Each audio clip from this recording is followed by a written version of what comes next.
Multiled, líder en fabricación de productos con tecnología LED, pantallas, letreros electrónicos y una amplia variedad en iluminación para comercios, industrias y hogares. Multiled, innovación, calidad y servicio en productos LED.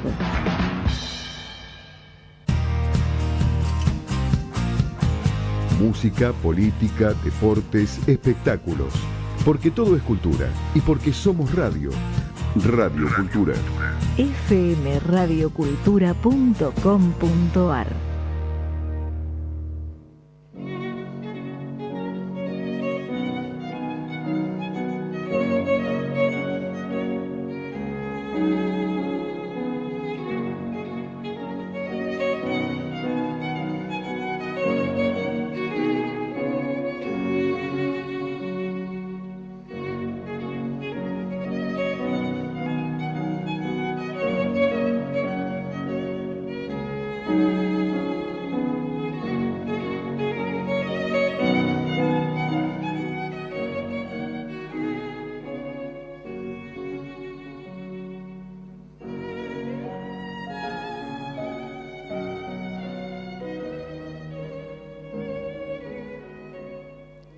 Humoresque, un puente a la cultura checa. Conduce quien les habla, Ana Iancu. Todos los jueves de 16 a 17 horas, aquí por Radio Cultura. Nuestro objetivo es hacer conocer la República Checa y su cultura en todas las formas posibles, establecer una relación más cercana con los miembros de la comunidad checa y sus descendientes y, por supuesto, con todos los amigos e interesados. Canales de comunicación, el grupo en Facebook, Primavera de Praga en Buenos Aires 2020. Para comunicarse con el programa, por favor enviar mail a centroculturalcheco@hotmail.com. Repito, centroculturalcheco, todo con minúscula y seguido, @hotmail.com. Y seguimos en el año 2024, centenario de las relaciones bilaterales de República Checa y Argentina. Les recordamos las actividades en curso.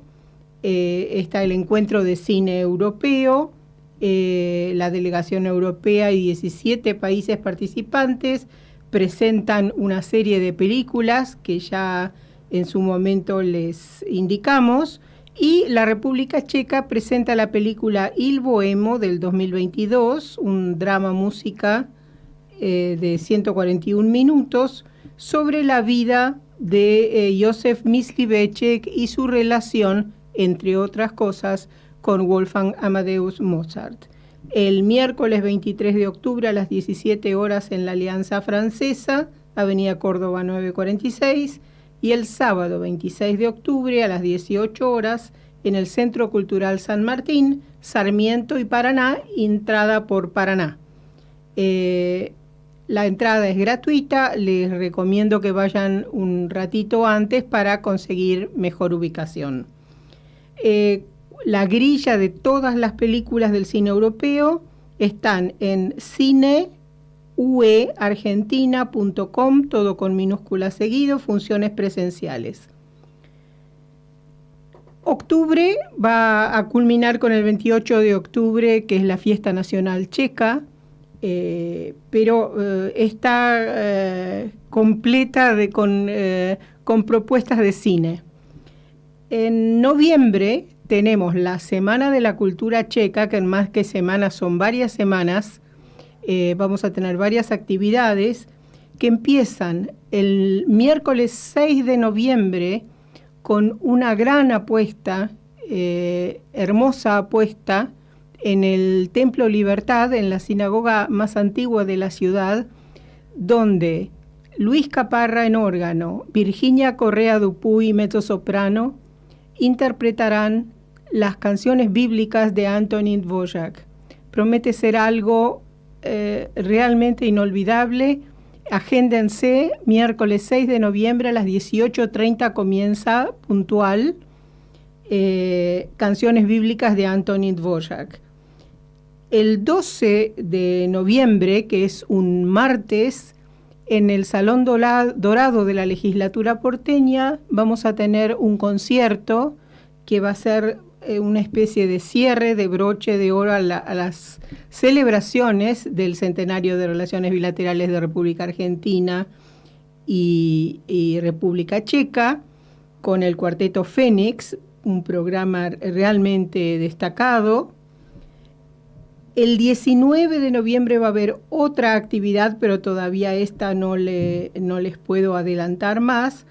Y me ha pasado la colectividad checa Český dům en Argentina, que el 9 de noviembre va a hacer una celebración en su sede en Valentín Alsina de la fiesta nacional, 9 de noviembre, en Choel 52, Valentín Alsina. Les paso teléfonos porque es venta de entradas anticipada.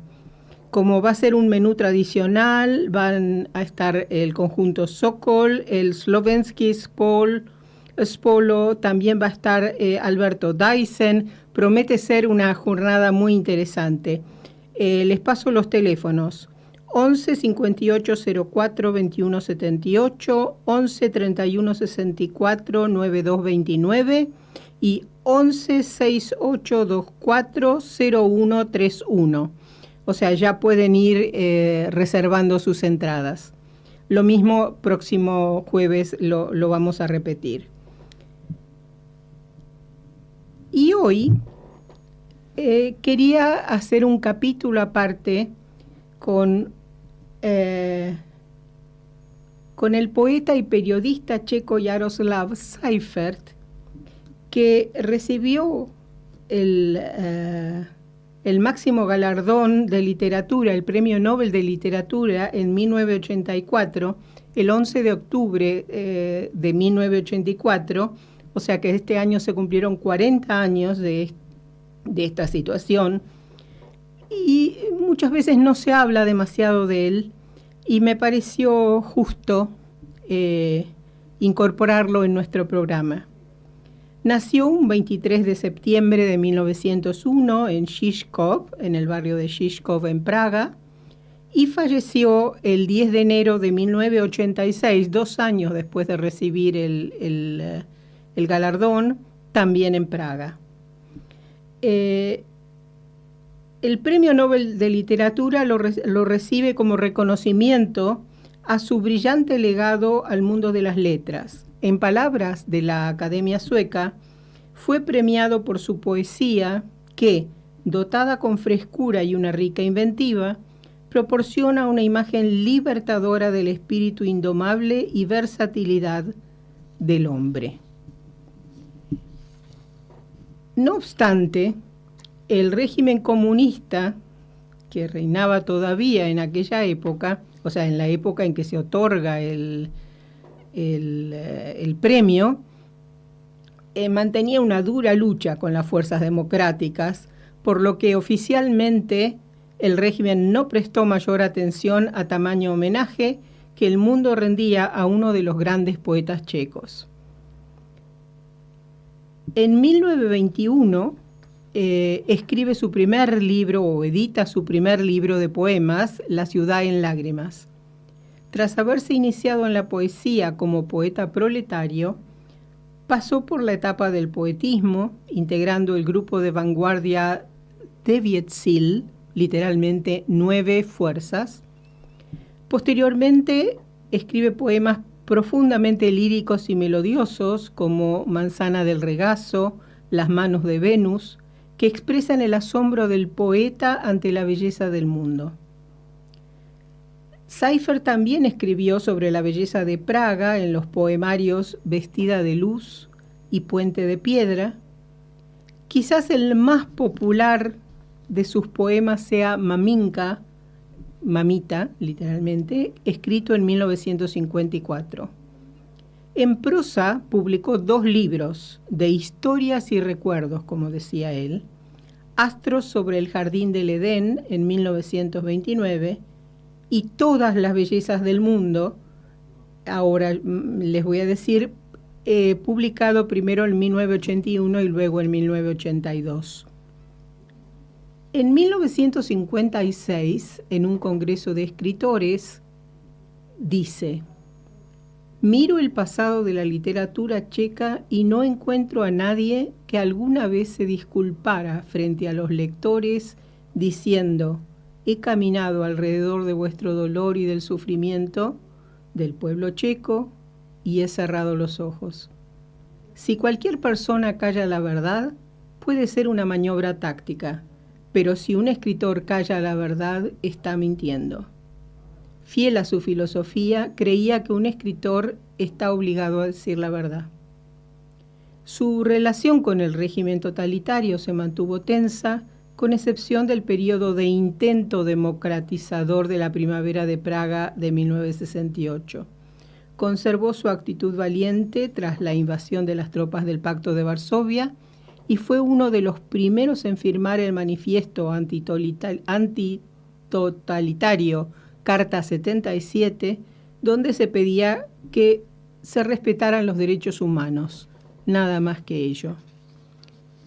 Todas las bellezas del mundo, que es el segundo libro de prosa, quizás el que tuvo más impacto para obtener el galardón de literatura, fue publicado por primera vez en Toronto, Canadá, en 1981 por la legendaria editorial del exiliado escritor checo Józef Skvorecký.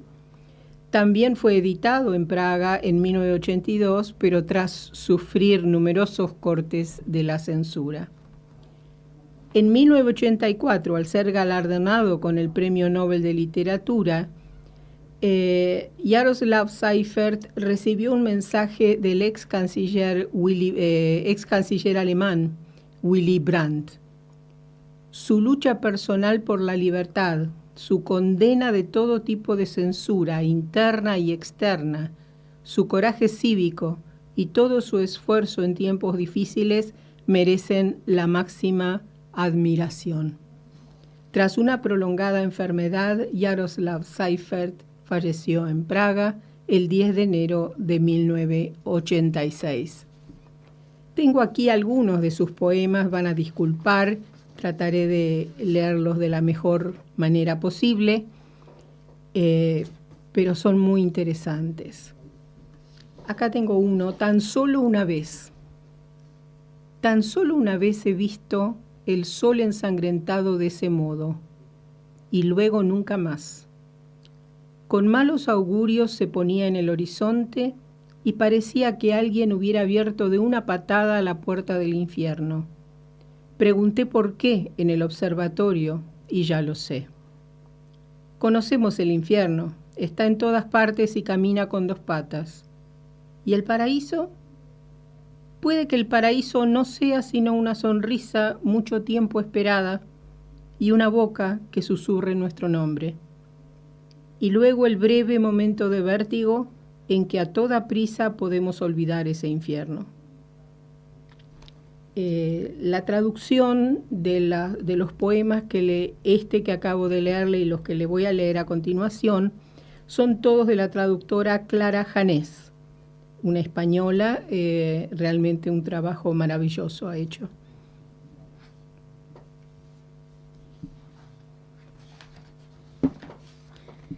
El siguiente se llama El grito de los fantasmas. En vano nos agarramos a las telarañas flotantes y al alambre de púas. En vano apoyamos el talón en la tierra para no dejarnos arrastrar con tanto ímpetu hacia las tinieblas, que son más negras que la más negra noche y carece ya de corona de estrellas. Y cada día encontramos a alguien que involuntariamente nos pregunta sin abrir siquiera la boca: ¿cuándo? ¿Cómo? ¿Y qué viene después? Bailan y danzan aún un poco más y respiran el aire perfumado, aunque sea con el dogal al cuello. Canción de amor. Oigo lo que no oyen los demás. Pies descalzos pisando el terciopelo. Suspiros bajo el sello de una carta, el estremecimiento de las cuerdas cuando no vibran. A veces huyendo de la gente, veo lo que no ven los demás.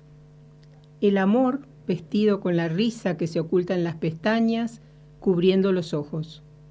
Cuando aún tiene copos de nieve en los bucles, veo florecer la rosa en el rosal. Oí al amor partir, cuando unos labios por primera vez rozaron los míos. ¿Quién, sin embargo, detendrá mi esperanza? Ni siquiera el miedo al desengaño para que a tus rodillas no se ponga. La más hermosa suele estar loca. Pan y rosas. Entre dos polos se tensa el mundo, como la piel del asno. La vida entre dos cosas, pan y rosas. Se oye el mundo, redoblan los tambores. Para cosas pequeñas, guerra grande. Ganador y vencido vuelven a casa. qué distancia hay a casa? Dos dados, dos palabras maravillosas en la corneta de la historia, pan y rosas. Volver a tocar sobre el tambor volcado, moviendo con violencia la corneta en las manos. Sobre la piel de asno del tambor de guerra, para nuestro amor el hambre y la muerte espera. Apagad las luces. En silencio. Que no se caiga el rocío que tiembla en la punta misma de las pestañas, sin hacer ruido, silenciosamente, sin patetismo. A aquella noche le digo, no fuiste de las peores. Con las alas de la guarda de las tinieblas no nos envolvió tu ángel, que con nosotros estaba. Oh noche, seria después de frívolas noches, con violencia. Y el grito que por tu alfombra se extiende cuando de horror las manos nos estrechamos, ese espantoso grito que puede oír cualquiera todavía, una llamada dulce es para mí. Apagad las luces, que no se caiga el rocío que tiembla en la punta misma de las pestañas, sin hacer ruido, silenciosamente, sin patetismos, digo, ¿cuál era la claridad? De aquella noche en que todo oscureció, en que todos como sombras en su tronco se encogieron. Sé muy bien que entonces hubiera sido mejor oír el estruendo. La columna de la peste. Nuestras vidas se deslizan como los dedos sobre el papel de lija. Días, semanas, años, siglos, y había épocas en que pasábamos llorando largos años. Hoy todavía camino alrededor de la columna donde con tanta frecuencia esperé y escuché cómo murmura el agua de las fauces apocalípticas, sorprendido cada vez por la amorosa coquetería del agua que estallaba en la superficie de la fuente mientras caía la sombra de la columna en tu rostro. Esta era la hora de la rosa. Espero que hayan disfrutado. Se puede conseguir más material, pero por lo menos es mi humilde homenaje al maestro Seifert. Muchas gracias.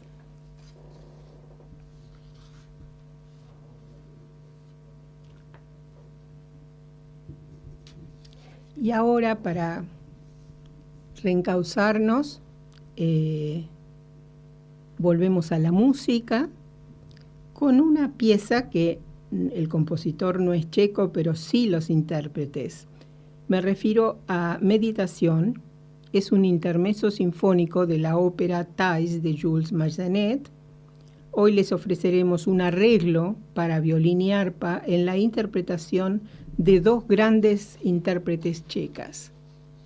Entonces escucharemos de la ópera Thais de Jules Massenet el Meditación, que es el intermezzo, arreglo para violín y arpa, el arreglo es por Anónimo, en la interpretación de Kateřina Englichová en arpa y Sylvie Hesová en violín.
Acabamos de escuchar de la ópera Thais de Jules Massenet, Meditación, un arreglo para violín y arpa realizado por Anónimo, en la interpretación de Kateřina Englichova en arpa y Sylvie Hesova en violín. Y ahora pasamos a otro querido compositor checo, Antonín Dvořák, nacido en 1841 y fallecido en 1904. Su obra es muy variada, desde la ópera a la música de cámara, pasando por la música sinfónica, terreno al que dedica mayor atención. Su obra musical no es tan sencilla y bucólica como la de su compatriota Smetana, ya que Dvořák posee un lenguaje más moderno, emplea mayor sofisticación técnica y una orquesta de plantilla más numerosa. En 1875, en sus comienzos, recibe un estipendio del Estado. Es bueno, como todo el mundo cuando comienza, no es fácil abrirse camino. Él aplica a este estipendio, que es una especie de beca, la gana 4 veces en años consecutivos, y entre el jurado estaba un señor Brahms y Hanslick, a quienes le llama poderosamente la atención su capacidad compositiva y a su vez interpretativa del violín. En el 4.º año, ya en 1874, que la gana en forma correlativa, el Estado le da este estipendio, o sea, la beca le permite seguir trabajando, pero ya en 1875 recibe oficialmente un estipendio del Estado. Mientras tanto, sus obras ya provocaban el interés de Brahms y Hanslick, así como del editor de Brahms, el entonces Fritz Simrock, que después, posteriormente, se convierte también en el editor de Dvořák. A pedido de Simrock y instado y apoyado por Brahms especialmente, Dvořák siempre reconoció que Brahms fue una especie de mentor, que lo alienta, le reconoce su talento, compone y logra publicar Simrock la primera serie de danzas eslavas, Opus 46. Esto ocurre en 1878, o sea, 3 años después de haber recibido oficialmente este estipendio del Estado. Originalmente para piano a 4 manos, posteriormente sale la versión orquestal. Escucharemos de las danzas eslavas Opus 46 de Antonín Dvořák la número 1 en do mayor, Presto, en la interpretación de la Orquesta Filarmónica Checa con la batuta de Václav Neumann.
Acabamos de escuchar de las danzas eslavas, opus 46 de Antonín Dvořák, la número 1 en do mayor, presto, en la interpretación de la Orquesta Filarmónica Checa con la batuta de Václav Neumann.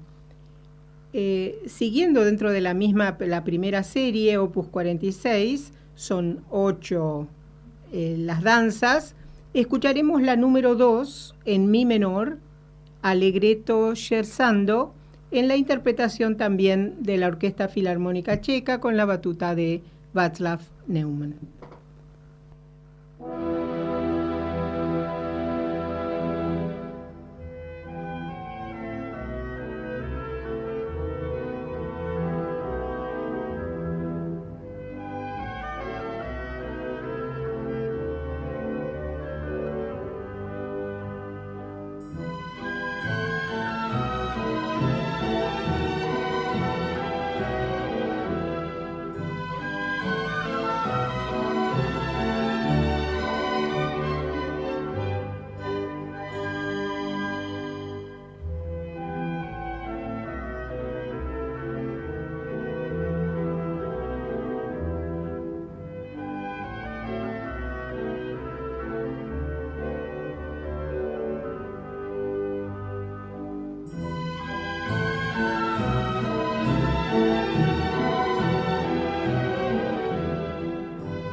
Acabamos de escuchar de las danzas eslavas, opus 46 de Antonín Dvořák, la número 2 en mi menor, Allegretto scherzando, en la interpretación de la Orquesta Filarmónica Checa con la batuta de Václav Neumann.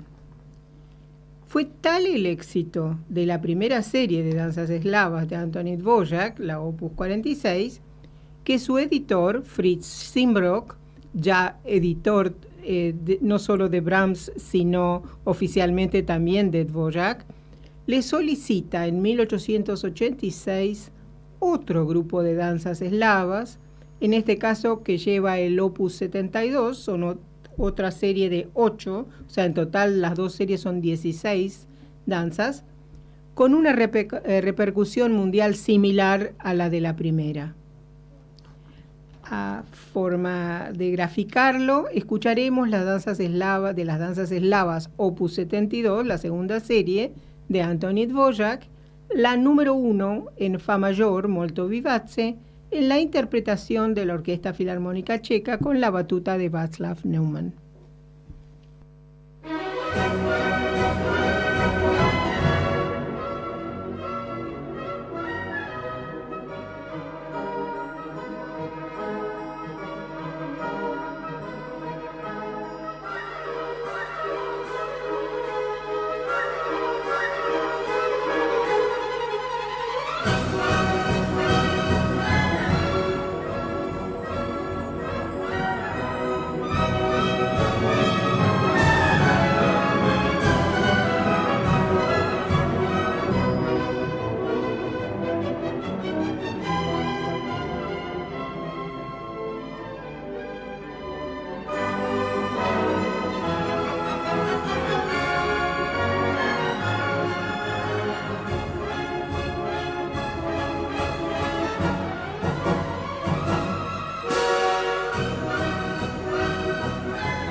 Acabamos de escuchar de las danzas eslavas Opus 72, la segunda serie de Anthony Dvořák, la danza número 1 en fa mayor, Molto vivace, en la interpretación también de la Orquesta Filarmónica Checa, bajo la batuta de Václav Neumann. Y habiendo completado la dosis de serotonina musical, gracias al maestro Anthony Dvořák, pasamos ahora a otro sector de nuestro programa, el Rincón de la Abuela, Babichin Koutek. Ustedes saben que, ¿cómo podría decirlo?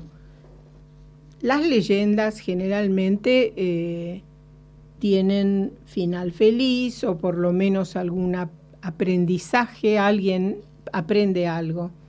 Esta es bastante difícil, pero bueno, está dentro de las leyendas de la Praga Vieja, así se llama el grupo que las ha unido, ¿no? Entonces, y se trata de la Torre Daliborka. Yo les había dicho, creo que fue en el programa anterior, cuando hablamos de Kshivoklat, que tenía una torre que era donde ponían a los prisioneros a pensar lo que habían hecho, bastante cruel en cuanto a la forma de inducirlos a pensar. Pero bueno, la Torre Daliborka, como les decía, pertenece a un castillo. Cada castillo tiene está rodeado de murallas y debe tener una prisión, generalmente es una torre, si se quiere decir que es un buen castillo. La fortificación del castillo de Praga data del siglo XIII, de la época del gobierno de Otakar II de Bohemia. En las murallas había 3 torres que sin dudas originalmente servían para la defensa, pero en las mismas pudo ser encarcelado también un ladrón. La primera torre defensiva, que se utilizaba como prisión en caso de necesidad ya en el siglo XIV, se llama Mihulka.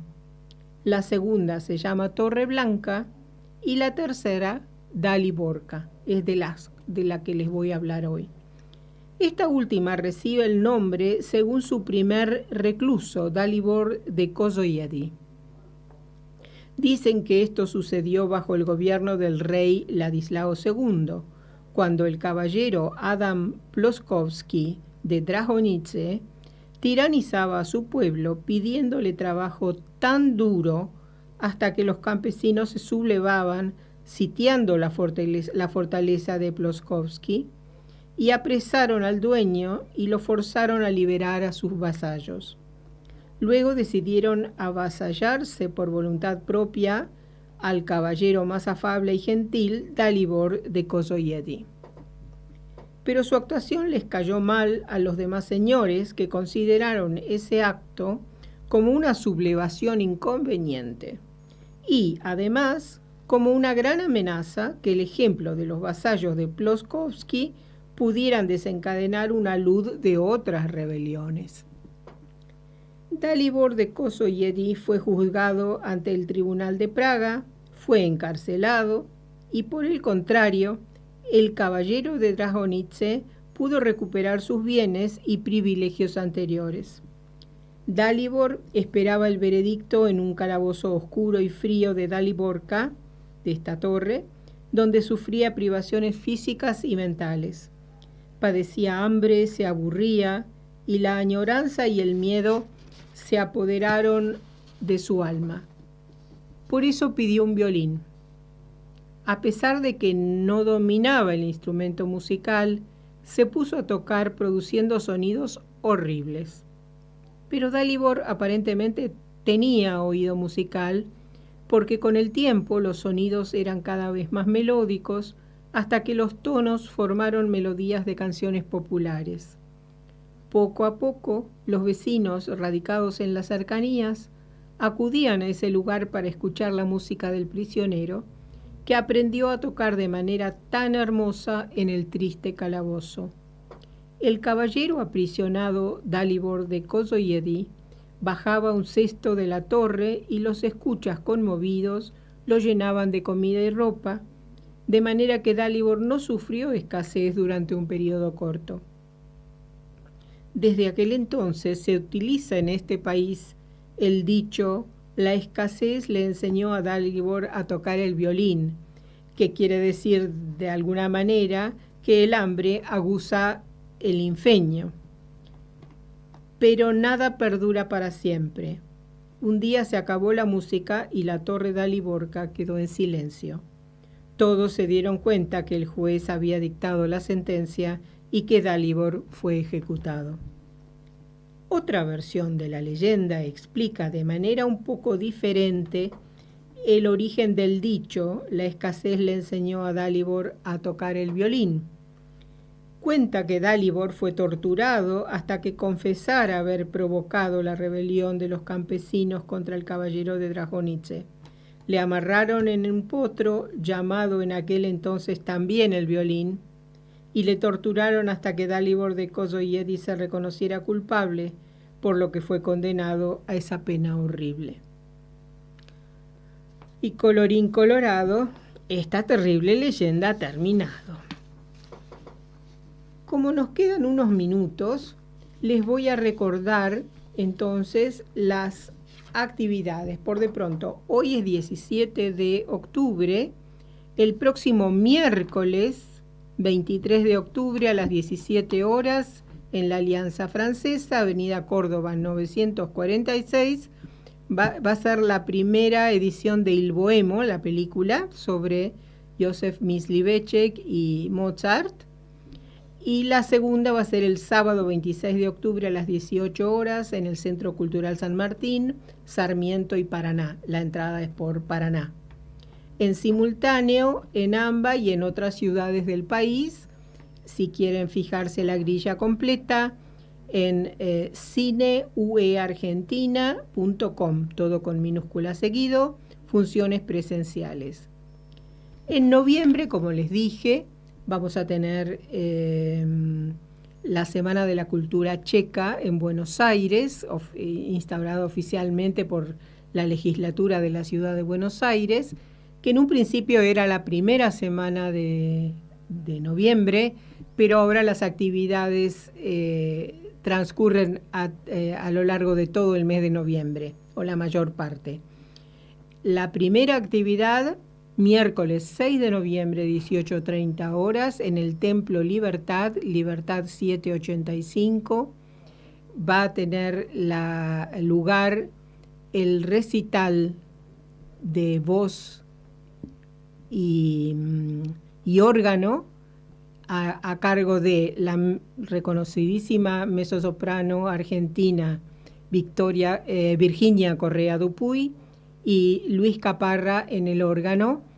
Y les recuerdo que el órgano que está en el Templo Libertad es un órgano de un valor histórico incalculable, acaba de ser puesto a punto, con lo cual va a ser, espero, una jornada memorable. No sé, agéndeselo, siempre es bueno llegar con tiempo y también siempre llevando su número de documento para presentar. Eso es el miércoles 6 de noviembre. El 9 de noviembre, 6, 7, 8, el sábado 9 de noviembre, hay un almuerzo, una serie de actividades en la colectividad checa Český en Valentina Alsina. Ya les pasé los teléfonos para reservar entradas, pero todavía hay tiempo, yo se los voy a dar con más precisión. Después tenemos el martes 12 de noviembre en la legislatura porteña, Perú 160, en el Salón Dorado, el Cuarteto Fénix va a dar un concierto, justamente como un concierto de cierre de las celebraciones bilaterales de República Checa y Argentina. Y el martes 19 tenemos una actividad a concretar, todavía no puedo decirles más. Pero bueno, estas son las novedades. Nos vemos el próximo jueves 24 de octubre. Hasta la próxima. Ahoy.